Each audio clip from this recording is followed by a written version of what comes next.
더불어민주당 원내대변인 강유정입니다. 오늘 10월 6일 브리핑 시작하겠습니다. 끝장 국감, 김건희 국감으로 민주당이 민생의 불을 밝히겠습니다.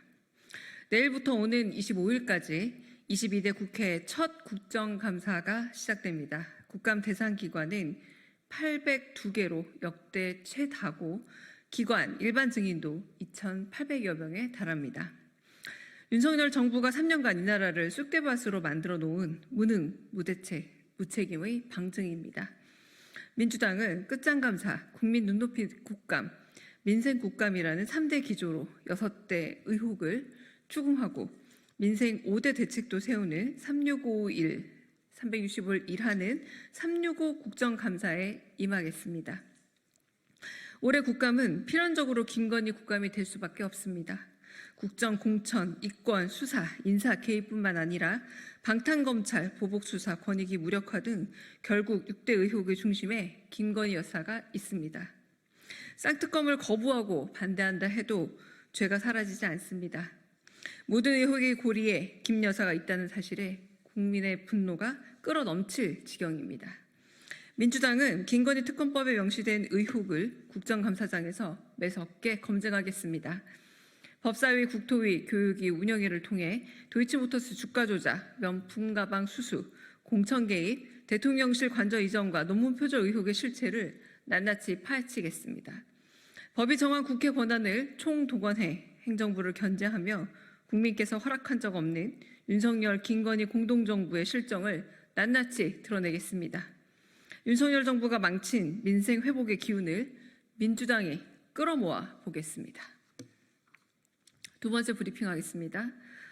불안돈목 한동훈 대표는 마음의 소리를 밖에서 찾지 말고 스스로 하십시오.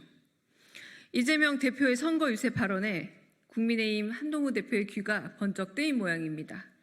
이를 제대로 못하면 혼을 내 선거에서 바꾸거나 도중에라도 끌어내리는 것이 민주주의이고 대의정치라는 이 대표의 발언에 말을 보태며 자가발전 중입니다.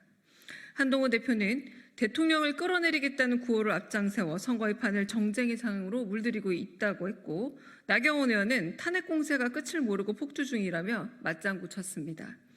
국민의힘 전당대 이후 모처럼 만에 한마음 한뜻이라도 된 겁니까? 대통령이라는 주어도 탄핵이라는 구체적 명시도 이재명 대표가 아닌 두 사람의 입에서 먼저 튀어나왔습니다.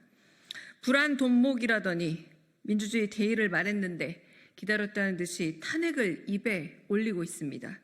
오매불망, 학수고됐던 마음을 들킨 겁니까? 차마 하지 못했던 마음의 소리를 아전인수로 끌어들이지 마십시오.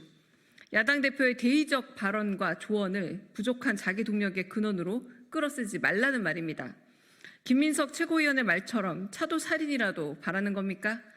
야당 들으라고 하는 말인지 용산 들으라고 하는 말인지 헷갈릴 지경입니다. 만찬 횟수와 참여 인원이 곧 정치력의 지표가 될 수는 없습니다. 스스로 빚을 내는 한동훈표 정치의 개발을 기대합니다. 타인의 말에 기댄 정치는 숨긴 속내를 더 드러낼 뿐입니다. 차기 대선 주자급이라면 명실상부하게 그 이름에 걸맞는 자기 정치를 하기를 당부드립니다. 오전 논평 싱크하겠습니다. 훈련병 얼차려 사망 뭉개는 김용원, 한석훈 인권위원을 규탄합니다. 국가인권위원회의 셀프 입틀막이 도를 넘어섰습니다. 지난 5월 발생한 훈련병 얼차려 사망 사건에 대해 인권위 차원의 의견 표명을 하지 않기로 결정한 겁니다. 그 중심에 윤석열 대통령이 임명한 김용원 상임위원 겸 군 인권보호관과 국민의힘이 추천한 한석훈 국가인권위원이 있습니다. 지휘 책임을 따져 문책을 검토해야 한다라는 조사관들의 의견을 군의 자율성을 보장해야 한다, 자체 개선책을 마련했다라는 궤변으로 반대했습니다. 인권위원이 힘없는 소수 피해자가 아니라 힘있는 조직의 편에 선 겁니다. 처음도 아닙니다. 최혜병 사건 수사 외압 때에도 박정훈 전 대령의 긴급 구제 요청을 기각하더니 이제 얼차려를 받다 사망한 훈련병의 죽음도 덮으려나 봅니다. 군 인권보호에 앞장서야 할 인권위가 국방부 대변인을 자처하며 윤석열 치부 가리기에만 애쓰고 있습니다. 그 사이 군 인권은 거듭 위축되고 위협받고 있습니다.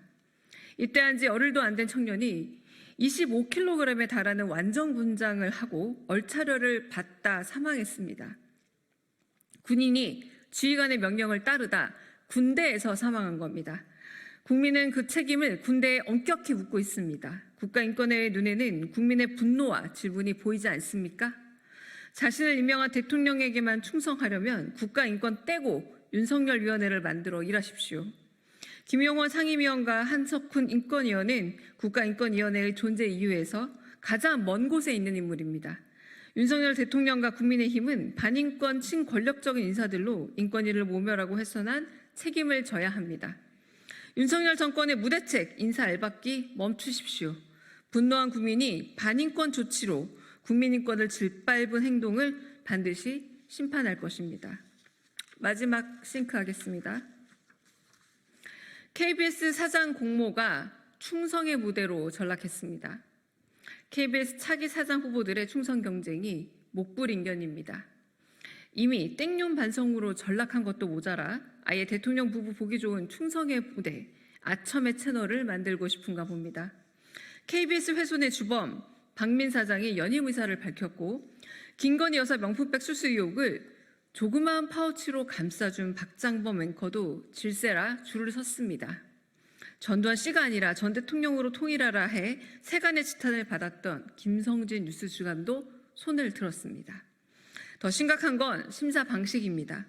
2018년 도입한 시민평가 제도를 무시한 채 오직 이사회의 면접과 표결만으로 최종 후보자를 결정하겠답니다. 가수, 우영수, 오디션도 시청자 참여가 필수가 된 세상인데 대통령 호위 부대 여권 성향 이사들끼리 밀실에서 공영방송 사장을 뽑겠다는 선언과 다르지 않습니다. 시민 눈높이에 턱없이 부족한 후보들 가운데 가장 충성도 높은 자를 추대하리라는 걸 공표하는 꼴입니다. 대한민국 언론의 흑역사이자 표현의 자유 억압의 상징인 회칼 테러로 언론인을 겁주던 황상무 전 대통령실 시민사회수석이 어느새 슬쩍 KBS 계열사 프로그램의 진행자로 복귀했습니다. 국민의 방송 KBS가 무반성, 무자격 정권 부역자들의 놀이터가 되고 있습니다. 윤석열 대통령과 국민의힘은 공영방송을 장악해 국영방송으로 전락시키는 작태를 당장 중단하십시오. 거부권으로 방송사법을 거듭 거부한 속내가 결국 공영방송을 사유화하려는 야욕이었습니까? 민주당은 거부권에 굴하지 않고 방송사법을 반드시 통과시켜 공영방송 KBS를 다시 국민에게 돌려드리겠습니다. 마치겠습니다.